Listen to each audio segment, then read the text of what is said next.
Good day everyone, this is Alvin again from the Philippines and welcome to my preliminary interview standouts from Miss Grand International 2024.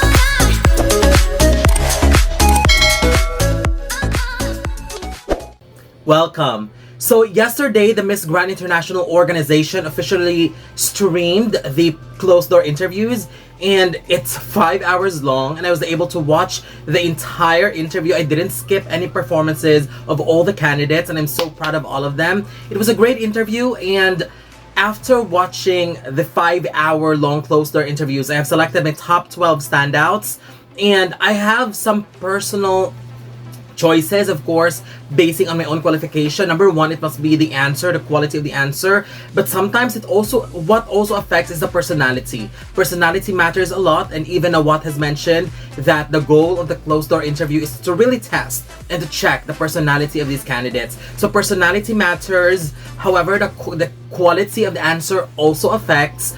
Another thing that is really important to me is the vibe that you are creating inside the room as you enter and as you answer the question, because you can really feel and kind of getting a hint if the organization likes a candidate. So that is also another factor on whom I will choose in this top 12 and who left an amazing impression to me. So these are my top 12 choices, and let's see if we share the same ranking, the same thoughts about these amazing women. Starting with my number 12, Mexico, Tanya Estrada.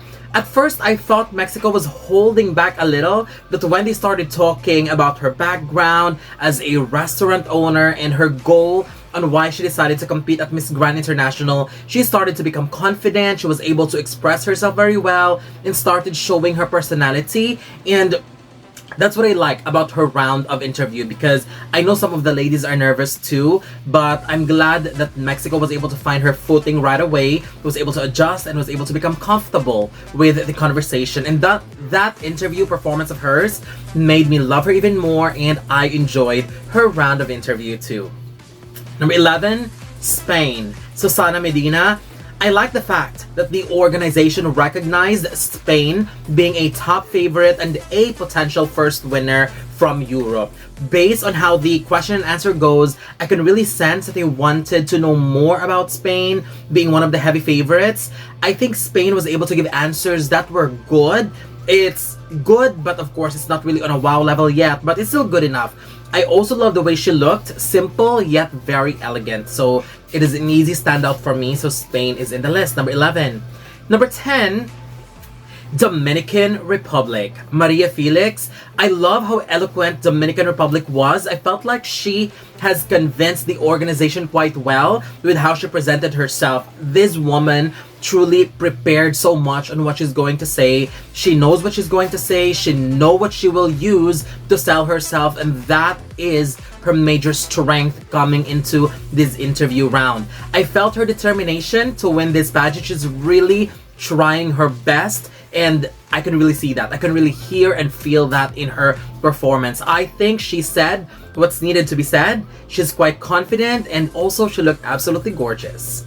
Number 9, Nigeria, Roslyn Orji.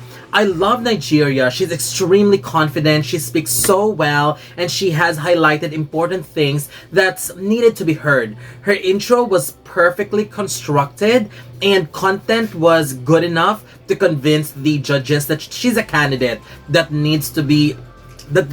deserves to have a second look. I know many of us doesn't really give so much attention to her because we have some personal favorites, but because of this preliminary interviews, I think we really need to take a look into Nigeria, because that performance of hers was truly commendable.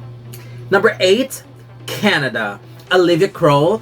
Canada was such a pleasant surprise to me in this round. I really hope that what she shared during the interview would make the judges remember her as they finalize their first cut soon for the grand finals.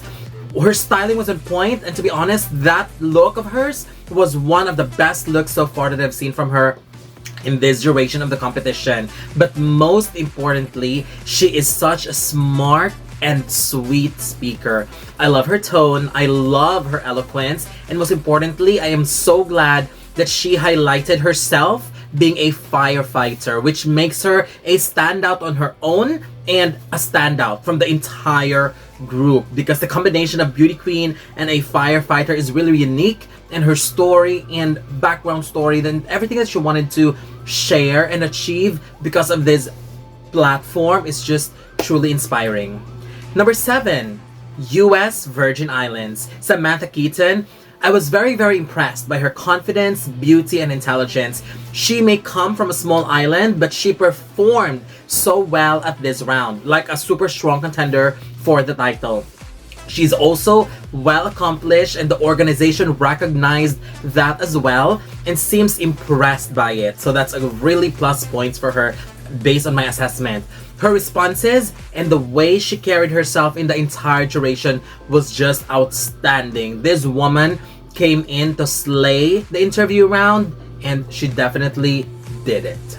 Number 6, Guatemala, Cristina Gonzalo.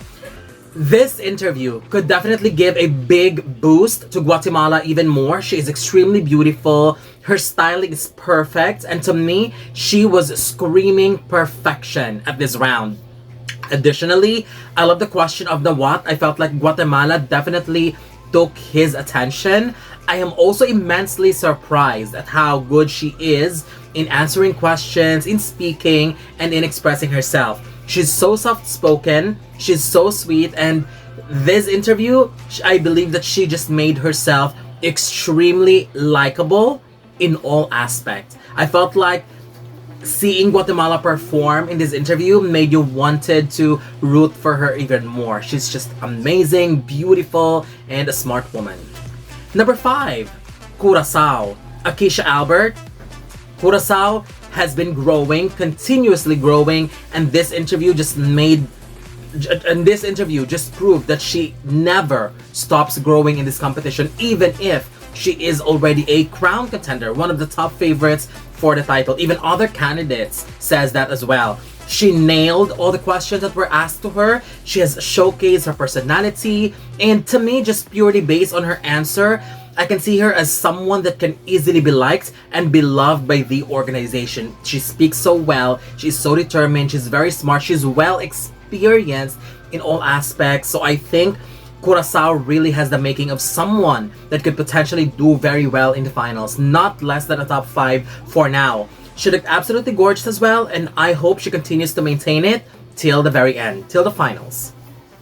Number 4, Myanmar, Tae Soon Yeon.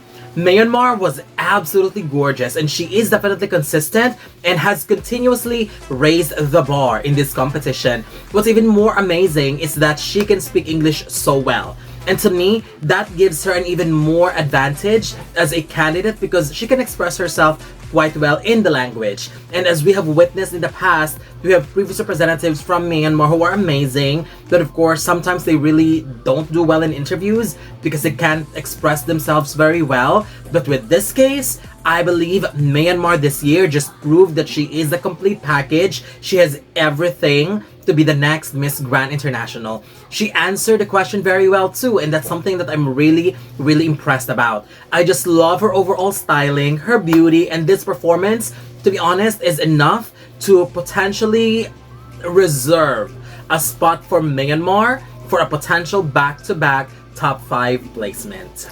Number 3, the Philippines, CJ Opiaza.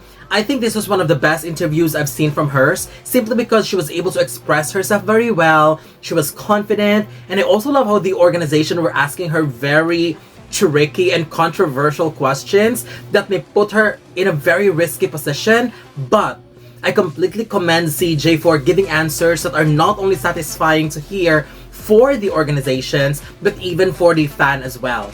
Another thing that I love about CJ in this interview is her natural elegance. She always have the personality that always shows off, especially in performances, but here I have seen and felt the genuine version of hers. She answers sincerely, she answers very honestly and with a heart as well.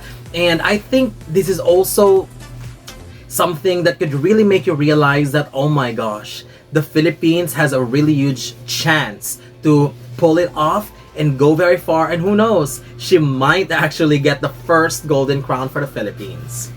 Number 2 goes to France, sa 𝐒𝐑𝐀𝐍𝐃.